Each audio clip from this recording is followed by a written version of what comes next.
हाँ जी, तो कैसे हो गए सभी सारे। उम्मीद करूंगा सब बढ़िया हो गए, अच्छे से चल रही होगी आप सभी की तैयारी। तो जैसा कि आप सभी को पता है, हमने 11वीं क्लास की बायोलॉजी शुरू कर दी है अपने चैनल पे, है ना। और अच्छे से सभी तैयारी कर रहे होगे, मैटर भी समझ में आ रहा होगा। तो इन क्लासों को सपोर्ट कीजिए आप, तो ज्यादा से ज्यादा आपको सारी बायोलॉजी आपको यहाँ इस चैनल पर फ्री ऑफ कॉस्ट मिलेगी, कोई इसका चार्ज नहीं है। ये आपके नीट के लिए इंपॉर्टेंट रहेगी, लैब असिस्टेंट के लिए इंपॉर्टेंट रहेगी, या जो बच्चे first grade second grade science department से तैयारी कर रहे हैं उनके लिए इंपॉर्टेंट रहेगी। सीटेट का जिनका एग्जाम है, या जो आगे जून वाला सीटेट देना चाहते हैं उनके लिए इंपॉर्टेंट रहेगी। मतलब पूरी अपनी साइंस कवर होगी यहाँ पर, साइंस का सिर्फ बायोलॉजी पोर्शन। चलिए ज्यादा बातें नहीं करते, अपने टॉपिक की शुरुआत करते हैं। कल हमने वंश तक गुण तक कुल तक पढ़ लिया था। आज हम बात करेंगे गण या ऑर्डर। ठीक है, तो आपने पहले देखा कि समग्र जैसे स्पीसीज, वंश, कुल, समान तीनों लक्षणों पर आधारित हैं। प्राय गण व अन्य उच्चतर वर्गीय के समग्र की पहचान लक्षणों के समूहन के आधार पर करते हैं। गण में उच्चतर वर्ग होने के कारण कुलों के समूह होते हैं। देखो, गण में क्या होता है? कुलों का समूह है। गण क्या होता है? गण होता है प्यारे बच्चों कुलों का समूह है। बस एक ही बात ध्यान में रखनी है इसमें। ठीक है, चलिए आगे चलते हैं। जिसमें कुछ लक्षण एक समान होते हैं, इनमें एक जैसे लक्षण कुल में शामिल विभिन्न वंशों की अपेक्षा कम होते हैं। धीरे धीरे लक्षण क्या होते जाएंगे? समानता, लक्षणों की समानता कम होती जाएगी। पादप कुल, पादप का एक कुल है जिसका नाम है कॉन्वो लव्यूलेसी। कॉन्वो लव्यूलेसी सोलोनेसी को पॉलीसोलोनेसी गण में रखा गया है। और दूसरा आपको पता है कौन है? सोलोनेसी।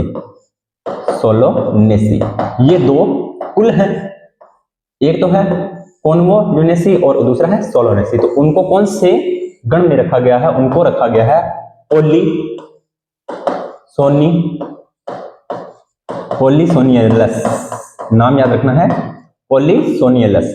अब आप बोलोगे सर यहाँ पर लिखा हुआ आप क्यों लिख रहे हो? तो मुझे लिखना पड़ता है क्योंकि आपको चीजें समझ में आए, तो इस तरीके से अपने नाम भी याद हो। अब देखो, सोलोनेसी का नाम थोड़ा सा उठा लिया, थोड़ा सा इसने इसमें से उठा लिया, दोनों को मिलाकर इसने नाम दे दिया। इसका मुख्य आधार पुष्पी लक्षण है। गण का आधार क्या होगा? तो गण का आधार होगा प्यारे बच्चों पुष्पी लक्षण। क्या होगा? पुष्पी लक्षण। पुष्प का मतलब होता है फूल, ठीक है, पुष्पी लक्षण है। जबकि प्राणी, अब प्राणी की बात करें तो प्राणी का एक आपका जो जबकि प्राणी कॉर्निवोरा एक गण है। कॉर्निवोरा क्या है? ये एक गण है। तो गण पता है आपको क्या होता है? कुलों का समूह होता है। तो इसमें कौन कौन से कुल रखे गए हैं? किसमें? कॉर्निवोरा में कौन कौन से कुल रखे गए हैं? तो एक रखा गया है फेलिडी और दूसरा कैनिडी। एक तो रखा गया फेलिडी और दूसरा कैनिडी। ये दो कुलों को इस गण में रखा गया है। याद रखने हैं आपको ये बातें, ठीक है। अगला है वर्ग। वर्ग को बोलते हैं क्लास, जो मैंने कल आपको बता दिया। इसमें संबंधित गण आते हैं, यानी कि इसमें क्या है? गणों का समूह है। वर्ग क्या होगा आपका? गणों का समूह है। ठीक है सर, इतना समझ में आ गया। उदाहरण तक प्राइमेटा गण, जिसमें बंदर। अब देखो, ये चीजें यहां से क्वेश्चन उठ सकते हैं। एक गण है प्राइमेटा। कौन सा गण है? प्राइमेटा आपका गण है, ठीक है, या ऑर्डर है। तो इसमें किसको रखा जाएगा? चलिए देखते हैं। हाँ जी, इसमें प्राइमेटा गण में बंदर, गोरिल्ला और गिब्बॉन आते हैं।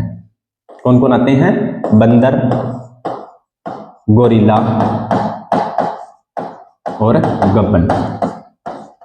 गब्बान आते हैं।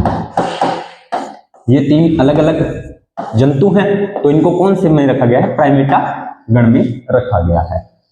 और कॉर्निवोरा गण में, जिसमें बाघ, बिल्ली और कुत्ता आते हैं। कौन से? ये देखो, अपने अभी किया था ना, कौन सा? कॉर्निवोरा गण। कौन सा?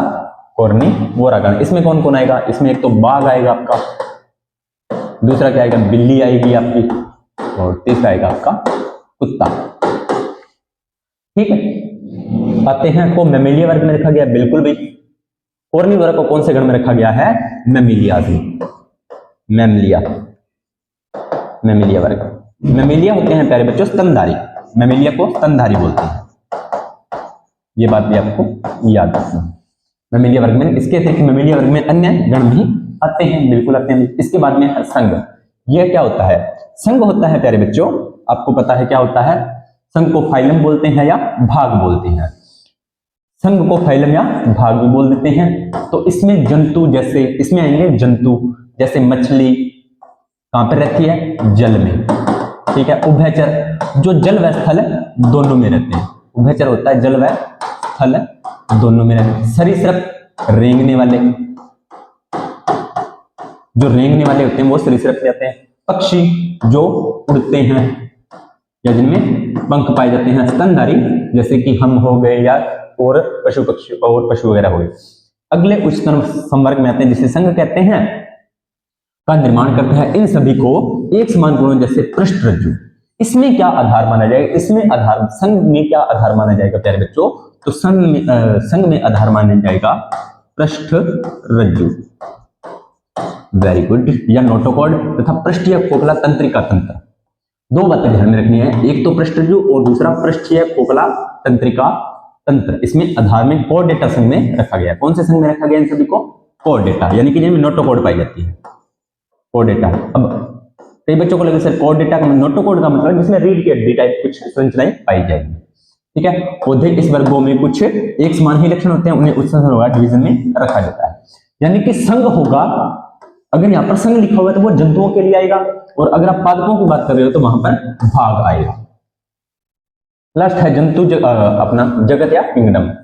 बस इसमें क्या है, जंतु के वर्गीय तंत्र में विभिन्न समूहों के सभी प्राणियों को उतना संवर्ग जगत में रखा गया। जबकि पादप जगत अलग है, तो भाग डिवीजन के सभी पौधों को रखा गया है। विभिन्न समूहों के प्राणियों को एक अलग जगत एनिमेलिया में रखा गया है, उनमें पौधों से अलग किया जा सके। अब जगत में तो पता है पौधों को प्लांटे जगत कहा जाता है और जंतु को जंतु जगत कहा जाता है। इनमें स्पीसीज से लेकर जगत तक विभिन्न वर्ग के समूह को आरोही क्रम में दिखाया गया। आरोही क्रम का मतलब होता है, आरोही क्रम का मतलब क्या होता है प्यारे बच्चों? बढ़ते से घटता क्रम, यानी कि नीचे की ओर पहले आएगा आपका या देखो जाति, जाति के बाद में वंश, वंश के बाद में कुल, कुल के बाद में गण, गण के बाद में वर्ग, वर्ग के बाद में संघ और संघ के बाद में जगत। यानी कि पहले छोटा, फिर उससे बड़ा, फिर उससे बड़ा, उससे बड़ा, उससे बड़ा और सबसे बड़ा ऊपर आ जाएगा। कोई नई खास बात नहीं है, ठीक है। उचित शब्द आपको बता ही दिए हैं, कोई बात नहीं है। क्या आप इस व्यवस्था के आधार पर स्मरण करते हो? उदाहरण के लिए जैसे जैसे हम स्पीसीज से जगत की ओर ऊपर जाते हैं वैसे ही समान गुणों में कमी आती है, ये हमने देख लिया था। इसने ये बोला है कि जैसे ही आप स्पीसीज में क्या होती है, गुणों की ज्यादा समानता होती है, फिर वंश में थोड़ी सी कम हो जाती है, फिर कुल में और थोड़ी सी कम हो जाती है, उसके बाद में गण में और थोड़ी सी कम हो जाती है, फिर वर्ग में और थोड़ी सी कम, और फिर संघ में और थोड़ी सी कम। धीरे धीरे जैसे जैसे आप ऊपर की ओर जाते हो वैसे वैसे गुणों की समानता कम होती जाती है। बिल्कुल ये हमने पढ़ लिया था। सबसे नीचे जो टैक्सा होता है उसमें सदस्यों में सबसे अधिक समान गुण होते हैं, और सबसे नीचे कौन होता है? सबसे नीचे सब जाति होती है, स्पीसीज होती है, तो गुणों की समानता सबसे अधिक। और जो सबसे ऊपर वाला टैक्सा होता है उसमें क्या होता है, उसी तरह टैक्सा संबंध निर्धारित करने पर कठिन हो जाते हैं, इसलिए वर्गीकरण की समस्या और भी जटिल हो जाती है। कोई खास बात नहीं इसमें। अब आपको कुछ तालिकाएं दिखाई गई हैं, मतलब ये सारणी है, यहां से क्वेश्चन बन सकता है। देखो, सामान्य नाम है मानव, अपने नॉर्मल, एक तो ये आपको एग्जांपल बताए गए हैं। तो मानव, पहले मानव का नाम, मानव का जैविक नाम या वैज्ञानिक नाम, जैविक यहां पर वैज्ञानिक भी लिख सकते हो आप। मानव का वैज्ञानिक नाम हमने कल चर्चा कर ली थी ना, क्या नाम था भाई? Homo sapiens. क्या था? Homo sapiens. अब आपको पता लग गया कि मानव का वंश तो है होमो, और सैपियंस क्या है इसकी जाति। ये दो बातें तो आपको पता लग गई। अब कुल क्या है? होमोनिडी। कुल के बाद में गण आता है, गण आता है प्राइमेट, पढ़ लिया था हमने। वर्ग मेमेलिया भी पढ़ लिया था, और संघ कौन सा है? कॉर्डेटा। अब मैं ना आपको एक चीज बताता हूं, यहाँ पर ये ऐसे सारणी दी होगी, लेकिन अगर एग्जाम में आप पर अच्छे नंबर लाना चाहते हो ना तो आपको क्या करना है, इस तरह से एक सारणी बनानी है। पहले रखना है जगत। जगत कौन सा है मानव का? सर मानव का जगत तो जंतु जगत है। वेरी गुड, कौन सा जगत है? जंतु जगत। जगत के बाद में क्या आता है? संघ। संघ कौन सा है मानव का? Sir Chordata. कॉर्डेटा या हाँ जी कॉर्डेटा, कॉर्डेटा। संघ के बाद में क्या आता है? वर्ग। वर्ग क्या है मानव का? मेमेलिया। हाँ जी सर मेमेलिया हो गया। उसके बाद में गण कौन सा है? गण सर प्राइमेट है, प्राइवेट नहीं है, ये प्राइमेट है। गण के बाद में क्या आता है? गण के बाद में कुल। गण के बाद में क्या आता है? गण के बाद में आता है कुल। कुल आता है हेमिडी या होमिडी। होमोनिडी क्या है? होमोनिडी, होमोनिडी। उसके बाद में कुल के बाद में आता है वंश। वंश आता है आपका होमो, और प्रजाति या जाति आपकी आ जाएगी सैपियंस।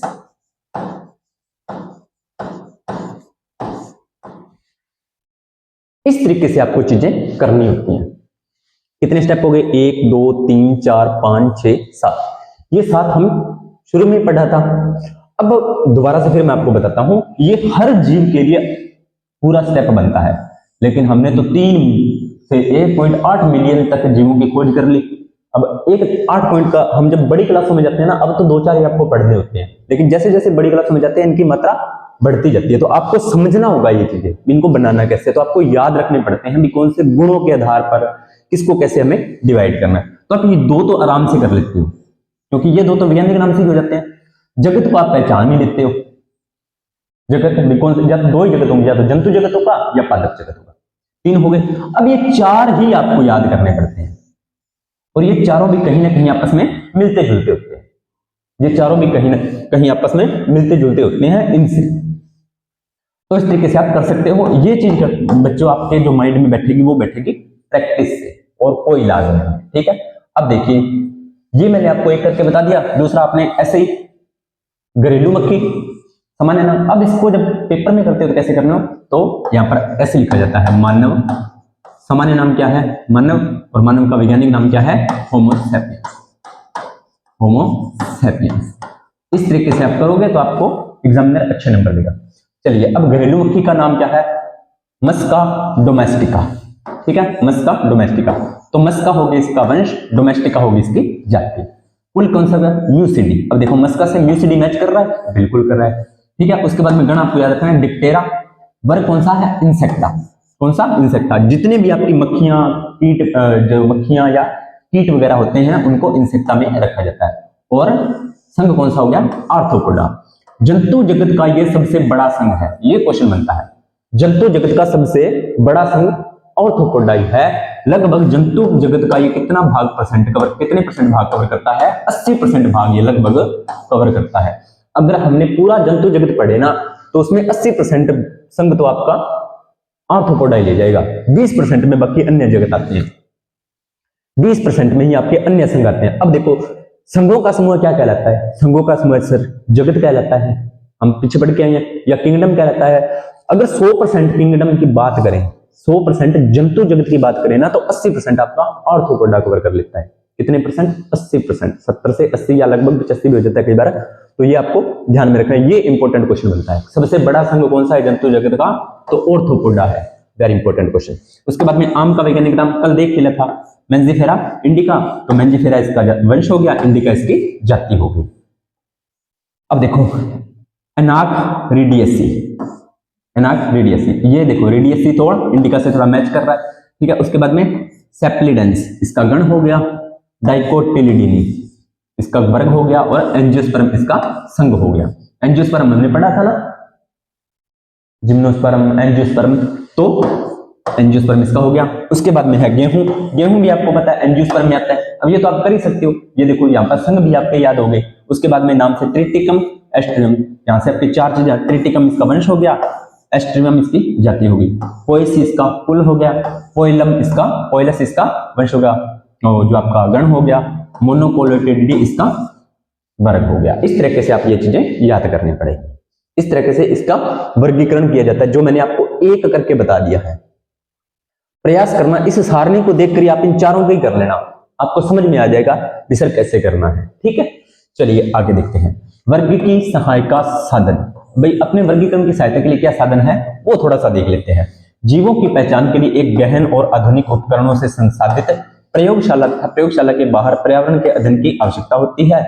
आपको प्रयोगशाला बनानी होगी और एक पर्यावरण बनाना होगा। पौधों तथा प्राणियों के वास्तविक नमूने एकत्र करने आवश्यक होते हैं। आपको क्या करना होगा? पौधों और प्राणियों के नमूने एकत्रित होंगे, सैंपल आपको उठाने होंगे। ये वर्गीकृत अध्ययन के लिए मुख्य स्रोत होते हैं। सबसे मुख्य स्रोत अगर आपको वर्गीकरण करना है, आप वैज्ञानिक हो, आपको वर्गीकरण करना है या आपको इसमें इंटरेस्ट है, तो आपको पहले एक लैब बनानी होगी, आसपास का वातावरण बनाना होगा, उसके बाद में आपने किसी भी जीव का वर्गीकरण करना है तो उसका सैंपल उठाना होगा, चाहे वो पौधा है चाहे वो जीव है। जो इसका ये अध्ययन के मौलिक तथा वर्गीकरण विज्ञान के परीक्षण के लिए आवश्यक है। इनका उपयोग जीवों के वर्गीकरण में किया जाता है। जो भी सूचनाएं एकत्र की जाती हैं उन्हें नमूने सहित संचयित कर लेते हैं। फिर आपने जो सूचनाएं आपको उसके बारे में लगती है उसको आप क्या करना है, एक स्टोर कर लेना है, नमूने को भी स्टोर करना है और जो आपको उसकी सूचनाएं मिली है वो आपको एक मतलब फाइल तैयार करनी है। 11th जब आप 12th में होगे तब आपको ये फाइल्स भी तैयार करनी पड़ती है, ठीक है। कुछ मामलों में नमूनों को भविष्य में अध्ययन के लिए परिरक्षित कर लेते हैं, स्टोर कर लेते हैं। जीव यानी सूचना सहित नमूनों को संचय करने तथा उन्हें प्रशिक्षित करने की कुछ विधियां में तकनीक विकसित की गई है, उनमें से कुछ का वर्णन किया गया। आपको साहित्य साधनों का उपयोग कर सकते हैं। करना क्या है आपको, अगर मान लीजिए मैं आपको बोल दूं कि आपको ना वर्गीकरण करना है, क्या करना है आपको, वर्गीकरण करना है, और तो सबसे पहले आपको क्या करना होगा, एक लैब बनानी होगी वर्गीकरण के लिए, है ना। वहां पर आसपास का वातावरण भी वैसा बनाना होगा। फिर आपको जीव जंतुओं को एकत्र करना होगा, जो भी आप जिसका भी कोई भी आप सैंपल उठाओ, जो मुझे इसका करना है तो आप उस सैंपल को उठाओगे, फिर आपको उसके आधार पे ही वर्गीकरण करना होगा। अब आपको जो उससे सूचना प्राप्त हुई है, जो आपको उससे सूचना प्राप्त हुई है, भाई मुझे ये कहाँ मिला है, इसके लक्षण क्या है, या ये अपने भोजन कहाँ से प्राप्त करता है, उसकी आंतरिक संरचना, वो सारा आपको डाटा तैयार करना होगा और आपको उसको स्टोर करना होगा भविष्य के लिए, अगर आपको जरूरत पड़े तो इस आधार पर आप कर सकते हो। तो इसकी कुछ आगे विधियां दी गई हैं। हार्बेरियम, तो हार्बेरियम में क्या होता है, हार्बेरियम फाइल हम तैयार करते हैं भाई वनस्पति संग्रहालय में पौधे को एकत्र नमूनों को कागज की शीट पर सुखाकर। ये हम जब 12th में थे ना तब हम सुखाते थे।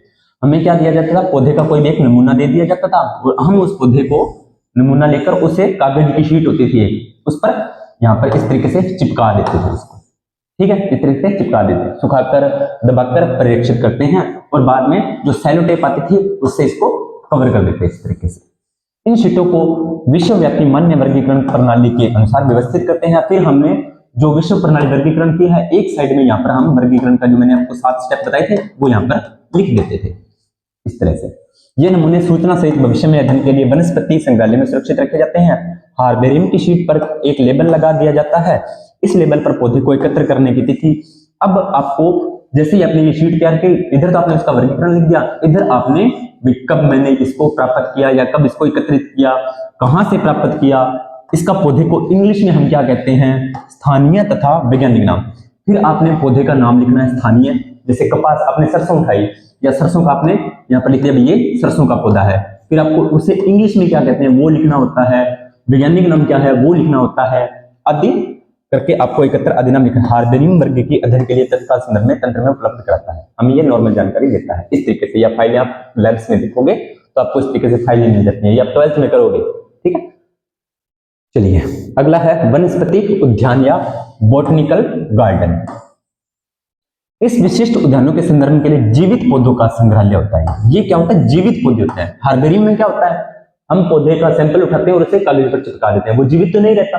लेकिन इसमें क्या होता है, जीवित पौधों का संग्रहण किया जाता है। जैसे अपने पार्क बना देते हैं ना घर पे, वहां पर हम पौधों की सुरक्षा करते हैं तो वो जीवित संग्रहालय होगा।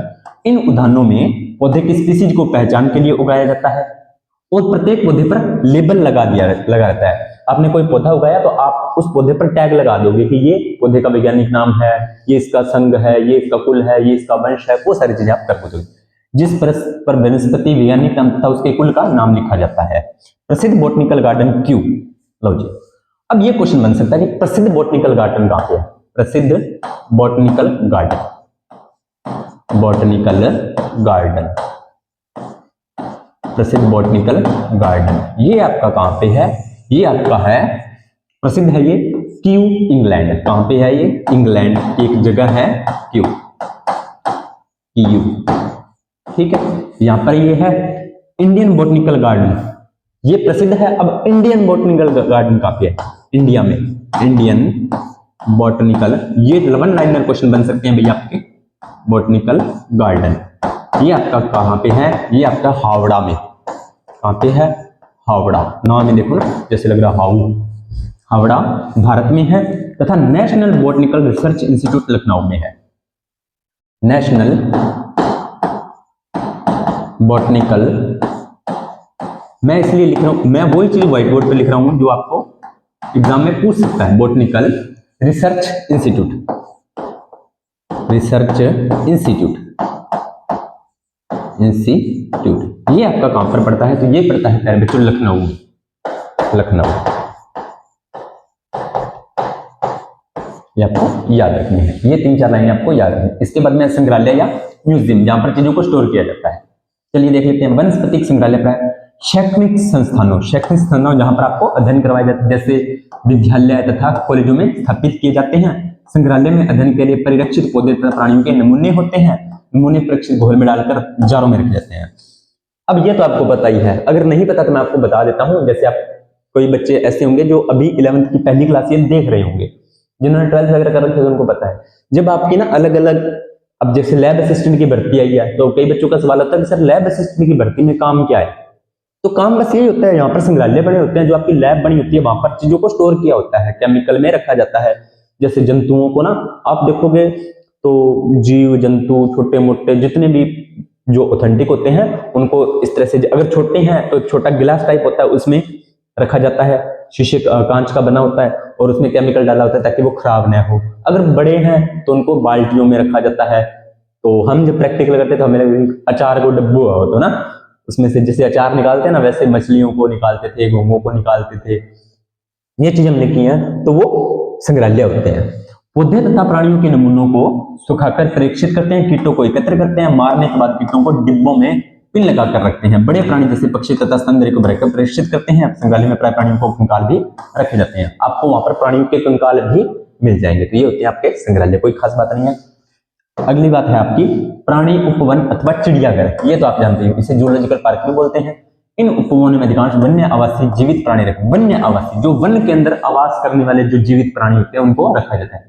इनमें हमें वन्य जीवों की मानव की देखरेख में आहार प्रकृति व्यवहारों से इनका अवसर प्राप्त होता है। जहां तक संभव होता है प्राणी उपवनों विभिन्न उपलब्ध करवाए जाते हैं। चिड़ियाघर में सभी प्राणियों को प्राकृतिक आवासों वाली परिस्थिति में रखने का प्रयास किया जाता है। इन उद्यानों को प्राय चिड़ियाघर कहते हैं। देखने के लिए बहुत ही लोग तथा बच्चे आते हैं। देखो ये देखो, आपको इस तरह से चिड़ियाघर आपको दिखाया जाता है ना, ये होते हैं, मतलब वहां पर आप देखने के लिए जा सकते हो। इस जो आपको पिक दिखाई गई है ना, सेम टू सेम ऐसी चीजें होती है वहां पर, ठीक है। कुंजी व चाबी, कुंजी अथवा चाबी ये क्या है? यह एक अन्य साधन सामग्री है। ये कुछ थोड़ा नया लग रहा है, अन्य। इसका प्रयोग समानताओं तथा असमानताओं पर आधारित होकर पौधों तथा प्राणियों की पहचान में किया जाता है। यह कुंजी विप्रयासी लक्षणों जो प्राय जोड़ों युग्मों में युग्मित कहते हैं के आधार पर होती है। कुंजी दो विपरीत विकल्पों को चुनने को दिखाती है। इसके परिणाम स्वरूप एक को मान्यता तथा दूसरे को अमान्यता प्राप्त होती है। कुंजी में प्रत्येक कथन मार्गदर्शन का कार्य करता है। पहचानने के लिए प्रत्येक वर्ग की समाज जैसे कुल वंश जाति के लिए अलग वर्ग की कुछ आवश्यकता होती है। इसमें कुछ नहीं होता है, इसमें यही होता है कि आपको ना मतलब एक डाटा दिया जाता है और जिसमें लक्षण होते हैं, आपको उस लक्षण को देखकर पहचानना है भी हाँ ये जीव है या नहीं है। सपोज दैट आपने कुंजी में मटर, आपको मटर का पूरा वर्गीकरण दे दिया, उसके गुण दे दिए, उसके लक्षण दे दिए, ये आपको सारा दे दिया। अब आपने मटर के पौधे को देखना है और आपने उसमें पढ़ना है। अगर वो चीज मैच कर रही है तो आप कह दोगे ये मटर का पौधा है, अगर नहीं मैच कर रही तो आप कह दोगे ये मटर का पौधा नहीं है। ये कुंजी वाला सिद्धांत है। कुछ विस्तृत वर्णन को लिखने के लिए नियम पुस्तिका, मैनुअल, मोनोग्राफ जिसमें एक विषय पर विस्तृत जानकारी हो, सूची पत्र, अन्य माध्यम है। इसके अतिरिक्त अन्य सभी पहचान की सहायता करते हैं। फ्लोरा पुस्तकों में किसी क्षेत्र के पौधों, उनके व्यवस्थानों की विशेष जानकारी होती है। उन क्षेत्रों में मिलने वाली पौधों की स्पीशीज की विशेष होती है। इसमें कोई खास बात नहीं है, ठीक है। अब आपको मेन इस चैप्टर में क्या पढ़ना था वो अपने देख लेते हैं। हमने पहले इस चैप्टर में क्या पढ़ा? ये चैप्टर अपना कुछ खास बात नहीं थी। पहले हमने पढ़ा द्विजगत प्रणाली किसने दी थी? Carolus Linnaeus. द्विजगत प्रणाली में क्या होता है? द्विनाम पद्धति। द्विनाम पद्धति में क्या होता है? कैरोलस लिनियस ने दी थी। एक नाम वंश का, दूसरा जाति का। उसके बाद में वर्गीकरण, वर्गीकरण का अध्ययन हमने किया। तो पहले स्पीसीज का अध्ययन करेंगे, समान लक्षण, फिर एक समान लक्षणों को, एक समान जातियों को वंश में रखा जाता है, वंशों को कुल में, कुलों को गण में, गणों को वर्ग में, वर्गों को संघों में और संघों को जगत में। बस यही पढ़ना है। उसके बाद में आपको हार्बेरियम फाइल क्या होती है बता ही दिया है ना, कि एक शीट होती है कागज की, उस पर हम कोई भी पौधे का सैंपल चिपकाते हैं, सेलो टेप से उसको चिपका देते हैं। उसके बाद में उसका वर्गीकरण लिखते हैं, साथ जो मैंने स्टेप बताए थे। फिर उसका वैज्ञानिक नाम क्या है वो एक साइड में लिखते हैं, कब हमें प्राप्त किया, कहां से प्राप्त किया, कितनी तारीख को प्राप्त किया, इसके गुण क्या है, लक्षण क्या है, इसका सामान्य नाम क्या है, इंग्लिश में इसे क्या कहते हैं, वो सारा डाटा आप स्टोर कर दो।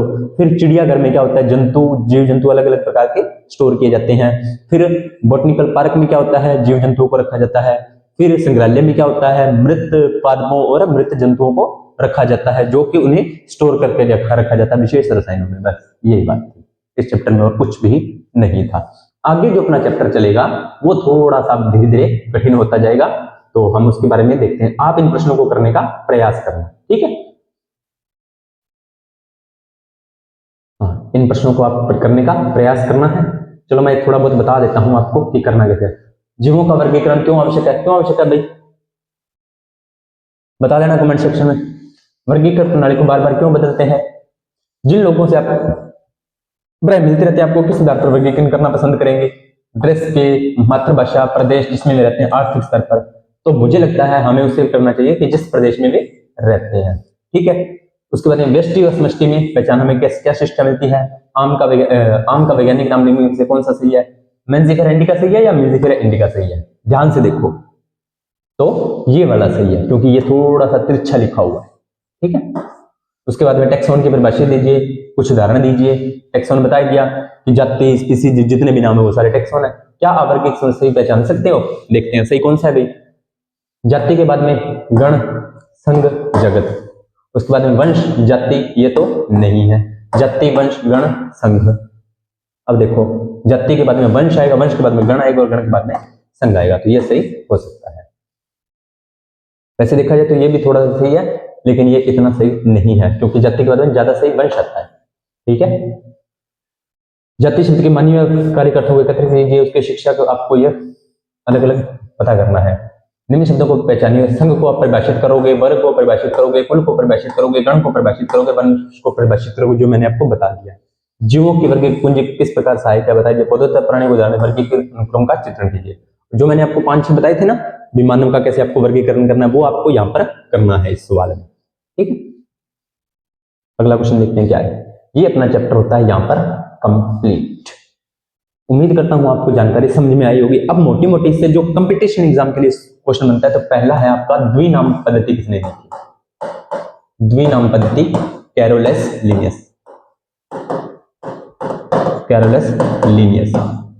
यहां पर मैं आपको एक और बात बता देता हूं, बायोलॉजी शब्द किसने दिया, बायोलॉजी शब्द किसने दिया, तो ये दिया था आपका, किसने दिया था, लेमार्क ने। लेकिन बायोलॉजी के पिता कौन कहलाते हैं, बायोलॉजी के पिता होते हैं प्यारे बच्चों अरस्तु। ये आपके अरस्तु, ये आपके 2-3 क्वेश्चन हैं, ये आपको याद रखनी है, ठीक है। तो उम्मीद करता हूं जानकारी अच्छी लगी होगी। अगर जानकारी अच्छी लगी तो वीडियो को लाइक करना, शेयर करना और कमेंट करना। मिलते हैं नेक्स्ट वीडियो के अंदर, तब तक आप सभी का धन्यवाद।